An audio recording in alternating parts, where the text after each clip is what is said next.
నమస్తే రమ్మగారు. నమస్తే జయ. ఏం స్టోరీ చెప్తున్నారండి మాకు? చందమామ కథ చెప్తా. చందమామలో కొన్ని వెరైటీ కథలు ఉంటాయి. ఇలా జరుగుతుందా అలాంటివి కూడా అనిపిస్తాయి. చిత్రంగా ఉంటాయి. చిన్న లక్కయ్య కథ పేరు. లక్కయ్య వాడి పేరు. ఓ పల్లెటూరులో పెద్ద లక్కయ్య చిన్న లక్కయ్య అని ఇద్దరు అన్నదమ్ములు ఉండేవాళ్ళు. ఓకే.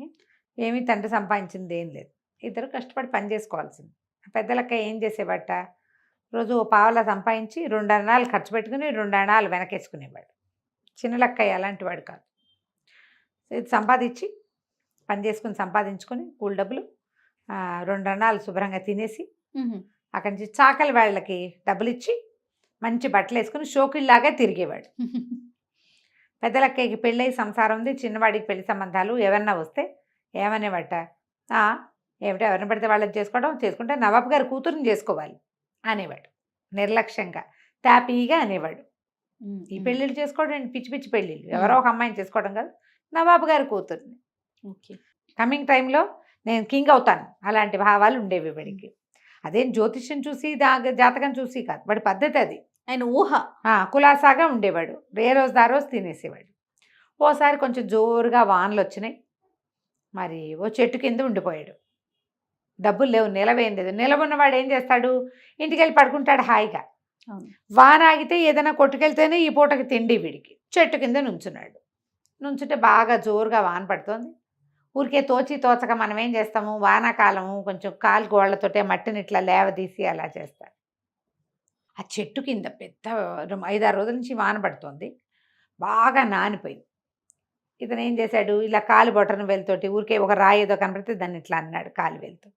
అట్లా అంటుంటే ఎక్కడైతే గుంట పడిద్దో ఆ గుంటలో ఇలా పదే గుంట చేస్తే నీరు ఊరుతుంది కదా, సరదాగా ఉంటుంది. తోచక అంతే. ఏదో మెరుస్తూ కనపడింది. ఏమిట్రా ఏదో మెరుస్తుంది, ఏదైనా ఉంగరమా ఏమిటి ఇది, ఏదో మెరుస్తుంది, ఎవరన్నా పడేసుకున్నాడేమో చూద్దామని ఇతను ఏం చేశాడు, ఇది మధ్యాహ్నపు వేళ పగటి వెళ్తురు వాన వస్తుంది కానీ కింద కూర్చుని దాన్ని ఇట్లా కదిపితే అదేదో బిందెల్లే కనపడింది. తీరా తవ్వును మొత్తం తవ్వేశారు కల్లా ఇంత వరహాల బిందె బయటపడింది. ఆ చెట్టు కింద ఇన్నేళ్ల క్రితం ఎవరు పాతి పెట్టారో ఈ వానలకి అక్కడ నుంచోటం వల్ల ఇతనికి తెలిసింది. అది ఎన్నిసార్లు బయటపడి ఉంటుంది. ఏ దురదృష్టవంతుడికి అది దొరకలే, ఈ అదృష్టవంతుడికి దొరికింది. అది కనపడేసరికల్లా వీడు ఏం చేశాడు, గబగబా పై చొక్కా ఓడి తీసి దాన్ని శుభ్రంగా వాన నీళ్ళకి పెట్టి తడిపేసి బురదంతా తుడిచేసేసి అది చాకలి వాళ్ళు అందులోంచి 2 వరహాలు తీసి చాకలి వాళ్ళ ఇంటికి పరిగెత్తుకుంటూ వెళ్ళాడు. ఇప్పుడు ఫ్రెండ్ కదా, అదే ఒరే ఓ పని చేయి, ఈ 2 వరహాలు తీసుకో, ఈ బిందెని తీసుకెళ్ళి నవాబు గారి కూతురికి ఇచ్చిరా. హైదరాబాద్ చుట్టుపక్కల జరిగింది ఇది. నవాబు గారు అమ్మాయికి ఇచ్చిరా. లచ్చిరెడ్డిపాలెం చిన్నలక్కయ్య గారు పంపించారు అమ్మాయికి యువరాణికి రవికెల గుడ్డల కోసం జాకెట్ పీసులు కొనుక్కోవటం కోసం ఇది పంపించారని చెప్పి ఈ బిందె ఇచ్చేసిరారా అన్నాడు. అప్పట్లో ఇలాంటి వ్యవహారాలు చాకళ్ళే చేసేవాళ్ళు. ఓకే. వీళ్ళు రాయబారాలు పెళ్లి పేరెంటాలకు చెప్పడానికి వెళ్తే కూడా వాళ్ళే తోడెళ్ళటము అలా చేసేవాళ్ళు. కబురు పంపించడానికి కూడా చాకలి చేయి చలవా మంచిది, ఇప్పటికీ మన ఇళ్లలో అలా చెప్పుకుంటారు మన ప్రాంతాల్లో. అయితే ఏమైంది, అబ్బాయి తీసుకుపోయి ఇచ్చొస్తే ఆవిడ మొత్తం ఆ బిందె తిరిగేసి ఆశ్చర్య, ఏమిటి బిందెడు మొహరీలు జాకెట్ గుడ్డ కోసం పంపించాడా, ఆయన ఎవరో మహానుభావుడు అని, అబ్బాయి 2 పూటలు ఇక్కడ ఉండు అని చెప్పి వాళ్ళకి ఆస్థాన పనిచేసే వాళ్ళు దేవాంగులు ఉన్నారు, అంటే బట్టలు నేసేవాళ్ళు. వాళ్ళతో ఏం చెప్పిందంటే ఒక ప్రత్యేకమైన అతిథి, ప్రత్యేకమైన స్నేహితుడు, ఆయనకి వస్త్రాలు పంపించాలి, అగ్గిపెట్టెలో పట్టేంత పల్చటి వస్త్రాలు నెయ్యండి, పట్టు వస్త్రాలు అని చెప్పింది. హైదరాబాద్లో నేసేవాళ్ళు ఇవి. అక్కడి నుంచి ఆ దేవాంగులు వాళ్ళు 2 పూటల్లో చకచక బట్టలు నేసేశారు. అక్కడి నుంచి ఒక పంచ ఓ ఉత్తరీయం, కావాలంటే చొక్కాలో బయట కుట్టించుకోవచ్చు, షరాయి లాంటివి కుట్టించుకోవచ్చు వాటితోటి. ఆ 2 వస్త్రాలని అగ్గిపెట్టెలో పెట్టించారు.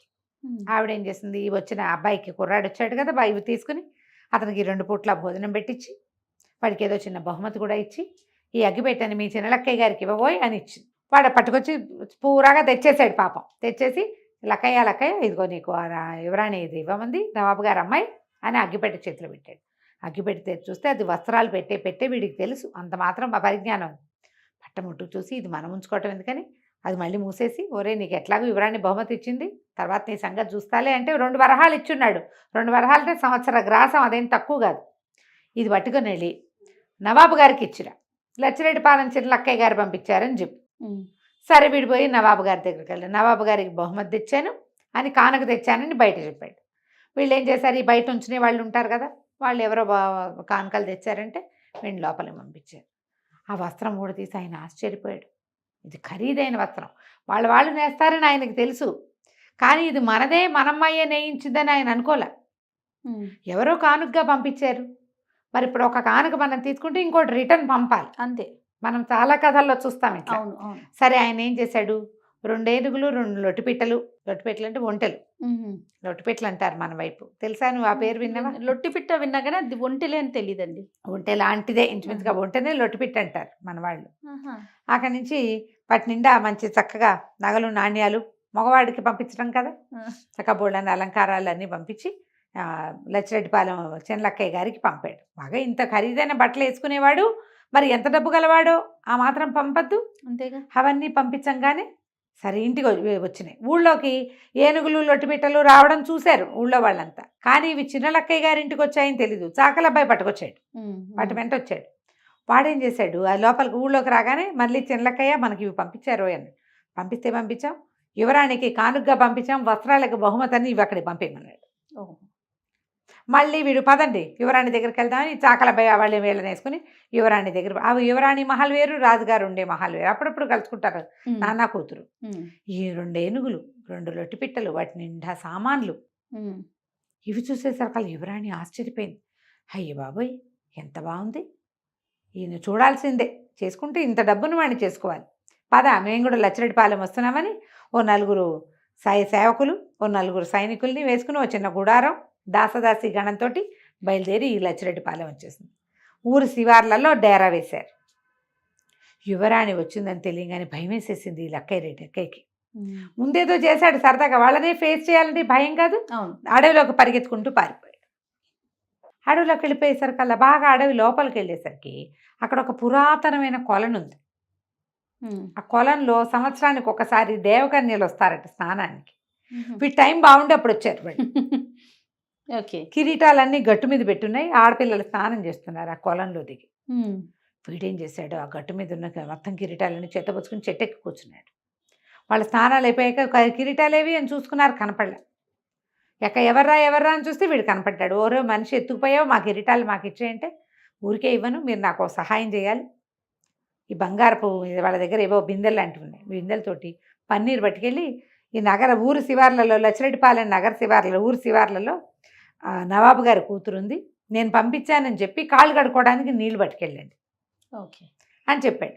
దాంతో 4 దేవకన్యలు ఇంతంత బంగారు బిందెలు పుచ్చుకుని పన్నీరు పుచ్చుకుని వెళ్ళారు.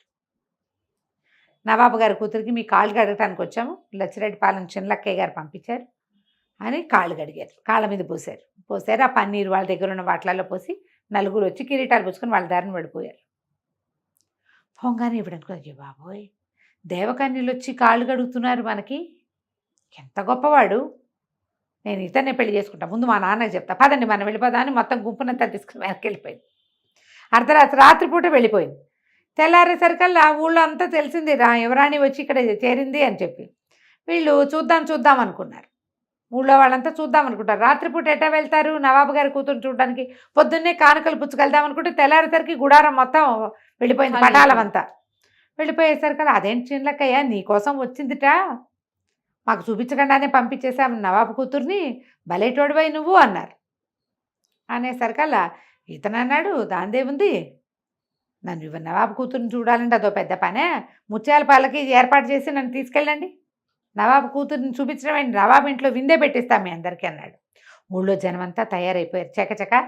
అక్కడ ఇక్కడ ఏవో మేనాలు అవి ఉంటే వాటిల్లో మంచి ముత్యాల మేనా ఒకటి తయారు చేసుకుని ఈ అబ్బాయిని అందులో ఎక్కించుకుని వాడు మంచి బట్టలు చాకల దగ్గర నుంచి తెచ్చుకుంటాడు. ఈ చాకలి ఈ తిప్పట్లలో వాడికి బోల్డని బహుమానాలు వచ్చినాయి. బట్టలు ఇవన్నీ వాడు అండు, చక్కటి బట్టలు కట్టుకుని అందులో కూర్చున్నాడు. మేనా మోసుకుంటూ ఈ లచ్చిరెడ్డిపాలెం నుంచి జనం అంతా పోయి యువరాణి దగ్గరికి, మా అమ్మాయి మహల్ దగ్గరికి వెళ్ళారట. నవాబు గారి కూతురు మహల్ దగ్గరికి వెళ్ళేసరికల్లా ఆవిడ పైన నిలబడి చూస్తుంది. ఎవరొచ్చారు అని కేకలు పెట్టింది.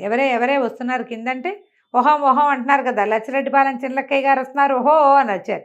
ఈయనైనా చిన్నలక్కయ్య అని గబగబా ఆవిడ దిగేసి వచ్చి ఆ మేనాలో ఉన్న ఆయన్ని చేయించుకుని తీసుకువెళ్ళిపోయింది పైకి. మేనాలో బరువు లేదని జనం అంతా చూసుకునేసరికల్లా ఏముంది, పై నుంచుని ఉన్నాడు ఈయన. తీరా చూస్తే అందరూ పైకి చూసేసరికల్లా నవాబు గారి కూతురు పక్కనే ఈ చిన్నలక్కయ్య కనపడ్డాడు. అందరు ఆశ్చర్యపోయారు. ఊరిని వీడు అన్నది అన్నట్టు చేశాడే ఎటా అనేవాడు మొదట.